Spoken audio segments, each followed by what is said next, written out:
Boa tarde a todos e muito obrigada pela participação. Sou Juliana Matos, RI do Grupo Profarma, e estamos começando mais uma live de resultados. Hoje vamos falar dos números do primeiro trimestre de 2022. Com a gente estão Samir Marques, CEO do grupo, e Max Fischer, VP de Finanças e RI. Fiquem à vontade para mandar perguntas através do Q&A e depois da apresentação vamos responder as dúvidas enviadas. Essa live será transcrita e disponibilizada no nosso site, assim como a apresentação completa nas versões português e inglês. Agora eu passo a palavra para o Max comentar os resultados. Boa tarde a todos. Apenas para relembrar, todos os números aqui comentados e no release estão com o IFRS 16. Nossa agenda é passar pelos principais destaques operacionais e financeiros do grupo, incluindo a performance dos últimos 4 anos, assim como as iniciativas em relação a ESG. Finalizaremos com o Key Takeaways e uma sessão de Q&A. Iniciando com a receita do grupo, alcançamos neste trimestre 2 bilhões de reais, um crescimento de 15% na comparação com o mesmo período do ano anterior, mantendo a média dos últimos 3 anos, que também foi de 15%, como vamos ver a seguir. Esse resultado vem das evoluções de vendas nas duas divisões, 14% na distribuição e 26% na rede D1000, como apresentado no slide seguinte. Em seguida, mostraremos os desempenhos consolidados e por divisão, referentes ao lucro bruto e à margem bruta. O lucro bruto do grupo teve crescimento expressivo de 17%, atingindo 236 milhões, com uma margem estável em relação ao ano passado, 13,5%. Olhando por unidade de negócio, ambas entregaram crescimento, sendo 14% na distribuição, 14% na distribuição e 20% na rede D1000. Os resultados de receita e lucro bruto que vimos foram os principais responsáveis pelo crescimento de 25% no EBITDA do grupo, que atingiu 54 milhões, com expansão de 0,2 pontos percentuais na margem, que chegou a 3,1%. Na análise por divisão, o destaque foi para a rede D1000, que entregou um EBITDA 57% maior, quando comparado com o primeiro trimestre do ano passado, totalizando 24 milhões, e margem de 6,7%, 1,3 pontos percentuais maior que o mesmo trimestre do ano passado. Na distribuição, o EBITDA atingiu 28 milhões, 5% maior, quando comparado ao mesmo período do ano anterior, principalmente em função das despesas adicionais relativas a projetos de novos CDs e também pelo impacto da inflação crescente ao longo do ano de 2021. De certa forma, o aumento anual de preço de 10,9%, que ocorreu em 31 de março, corrige em parte as distorções da estrutura de custo acumuladas até o primeiro trimestre de 2022. Falando sobre o resultado líquido, no primeiro trimestre de 2022, ele foi afetado negativamente por 2 fatores principais. A pressão inflacionária na estrutura de custos, impactando o EBITDA, como vimos acima, e o aumento da taxa Selic média de 2,1 para 10,4, comparando os 2 primeiros trimestres de cada ano. No resultado financeiro líquido do trimestre, o aumento da taxa de juros foi responsável por 72% dos 16 milhões, que foi o aumento das despesas financeiras líquidas entre um período e outro. Vale ressaltar que, como sempre acontece nesta época do ano, a companhia investiu em estoques adicionais, por conta do aumento anual de preços de medicamentos, cujos ganhos serão capturados a partir do segundo trimestre. Por conta destes fatores, o grupo operou com prejuízo de 6 milhões nesse trimestre, 15 milhões menor do que o período do ano passado, do primeiro trimestre de 2021. Agora vamos falar sobre a performance dos últimos 4 anos, que eu acho que dá um sentido melhor da recorrência dos bons resultados que a gente vem entregando ao longo desses últimos 4 anos. Falando de receita, de EBITDA e de lucro líquido, sempre os últimos 12 meses findos no primeiro trimestre de cada ano, que está no slide. O grupo seguiu nesse trimestre o ritmo de crescimento médio de receita bruta, 15%, acima do crescimento médio de mercado, no período que foi de 12%, e atingiu, nos últimos 12 meses, 7,7 bilhões. Essa evolução é fundamental importância para as duas unidades de negócio, tendo em vista as oportunidades de ganho de escala, tanto na distribuição como no varejo, além de garantir um contínuo crescimento de market share em ambas as divisões.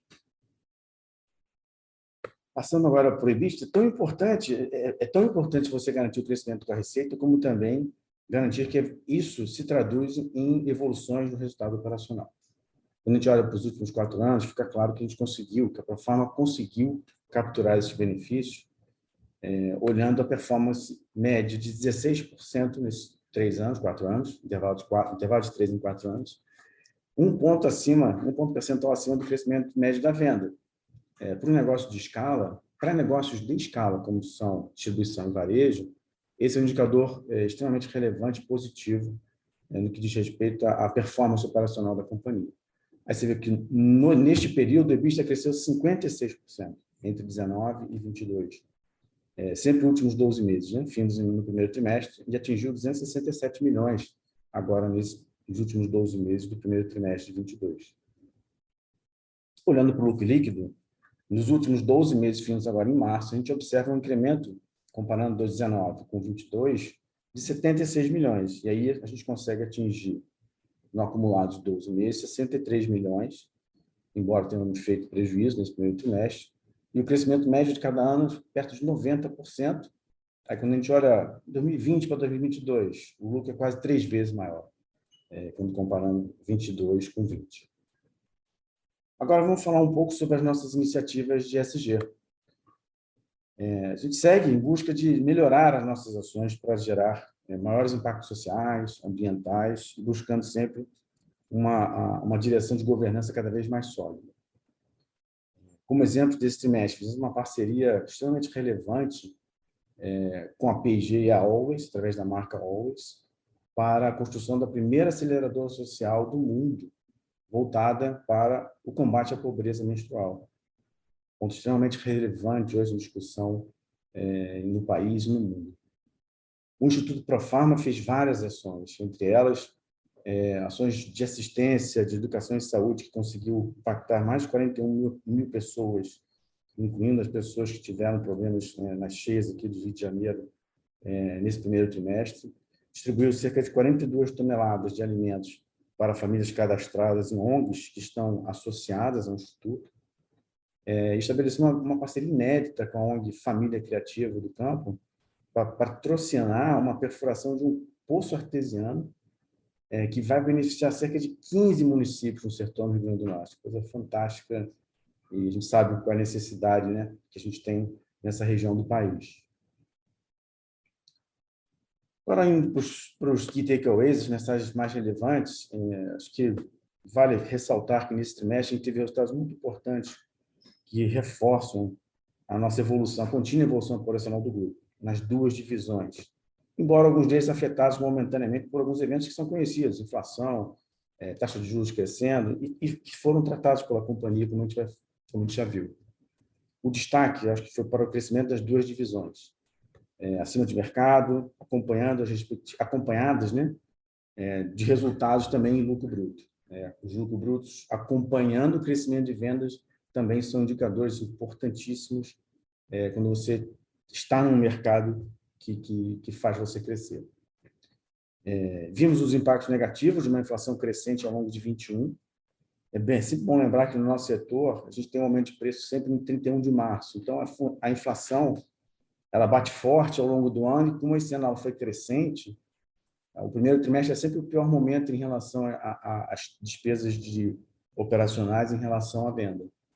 E agora, com o aumento de 10,9, isso tende a se reequilibrar. O prejuízo líquido do trimestre tem relação, então, direta com essa pressão inflacionária e também com a expressiva alta na taxa de juros, quase 4 vezes maior do primeiro trimestre do ano passado para o primeiro trimestre desse ano.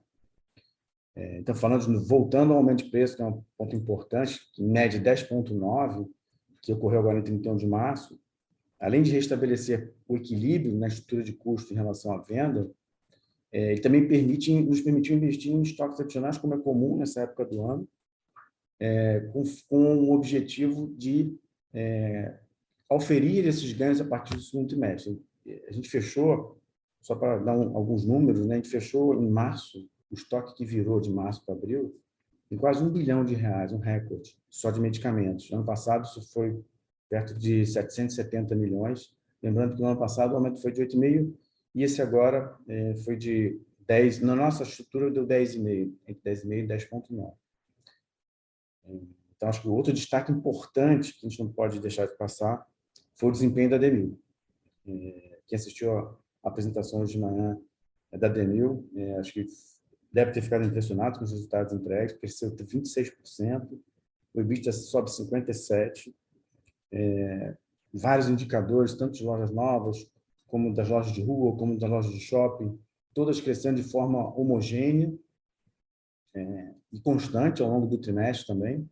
Esse movimento começou no final de 2000, o crescimento, a volta do mercado começou no final de novembro, então esse trimestre foi um trimestre cheio, né, do ponto de vista da volta à quase normalidade. Margem de 6,7%, que é extremamente relevante. E esses resultados, então, eles reforçam muito a nossa confiança de que, a partir desse ano, a gente vai começar a extrair da Demil o potencial de geração de valor que a gente sempre imaginou e planejou para ela. Construindo, acho que vai contribuir de forma muito mais relevante esse ano em relação aos anos anteriores para a evolução dos resultados do grupo como um todo. Isso é muito importante. Encerramos, então, assim, a nossa apresentação e vamos, então, para a sessão de perguntas e respostas. Obrigado.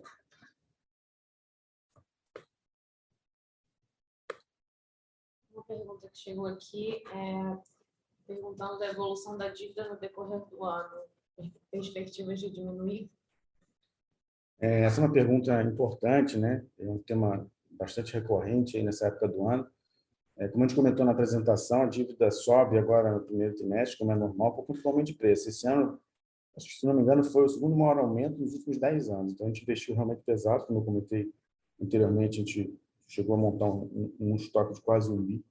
Então, é normal que você tenha um aumento da dívida de curto prazo agora, em março, para financiar esse aumento, então, cujos ganhos você vai ver a partir do segundo trimestre, e também é automático o desinvestimento, né? E esse desinvestimento acaba trazendo de volta o fluxo de caixa para o nível de dívida, né? Para os níveis de dívida estruturais da companhia, abaixo de 2 vezes, e aí sim trazendo o equilíbrio para a relação EBIT da despesa financeira e lucro. Outra pergunta. Neste trimestre, o EBITDA não acompanhou o crescimento das vendas. O que aconteceu e o que esperar para o resto do ano? Chegou a comentar alguns eventos, né?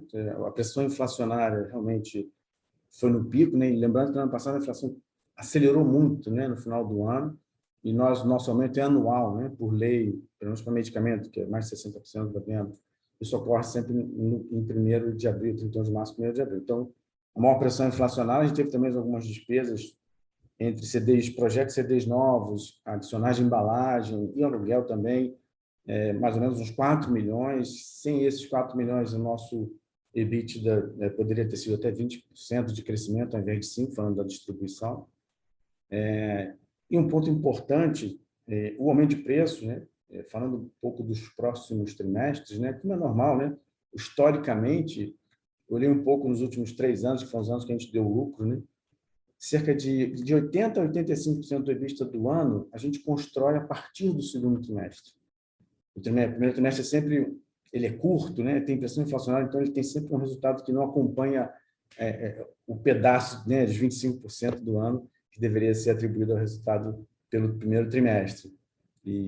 Então, a gente tem uma expectativa, como sempre, né, de que a partir de abril, com os benefícios que você vai ganhar do aumento de preço, do investimento que a gente fez e do estoque que a gente virou, isso vai realmente oxigenar o EBITDA nos próximos trimestres, recompondo, então, o EBITDA anual, como sempre. Perguntaram se tem novidades sobre a venda da Specialty.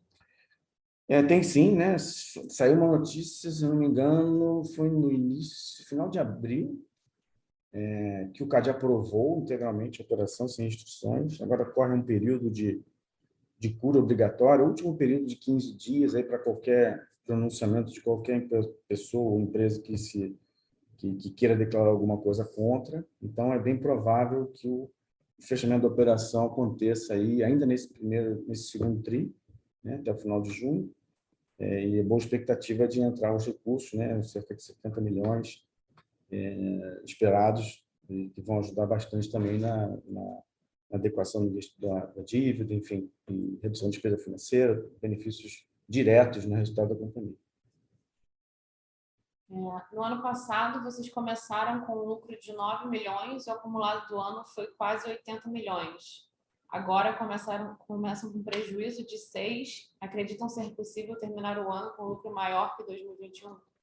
Essa é uma pergunta, tem que tomar cuidado. A gente não fala de guidance, mas acho que a gente pode pegar o gancho do que a gente falou sobre o primeiro trimestre. Né? O primeiro trimestre nunca é um trimestre para você usar como projeção para o ano.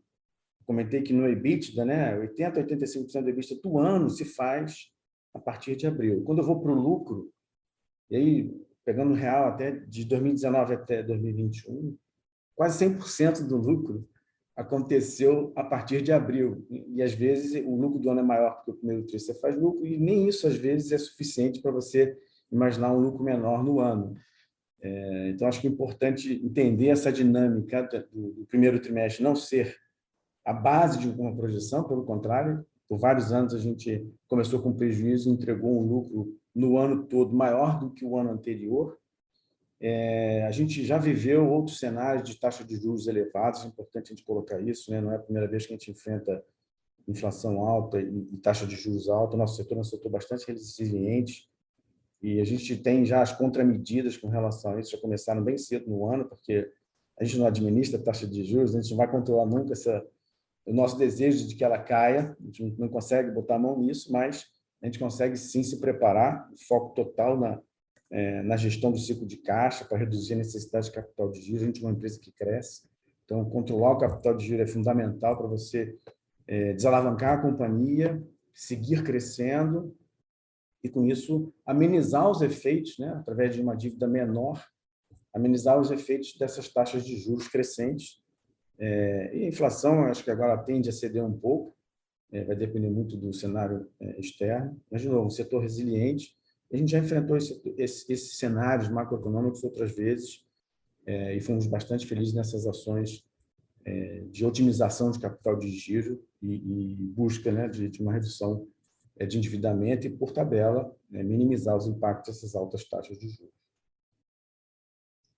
A gente encerra aqui a sessão de perguntas e respostas. Agradeço a participação de todos e aproveito para colocar a nossa equipe de RI à disposição para dúvidas e esclarecimentos. Passo a palavra para o Sam e para o Max para as considerações finais.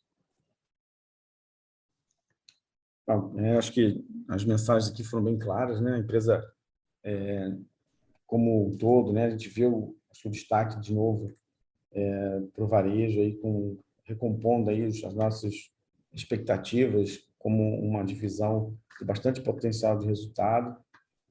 O prejuízo do primeiro trimestre ele tem as suas razões, a gente foi explicado aqui.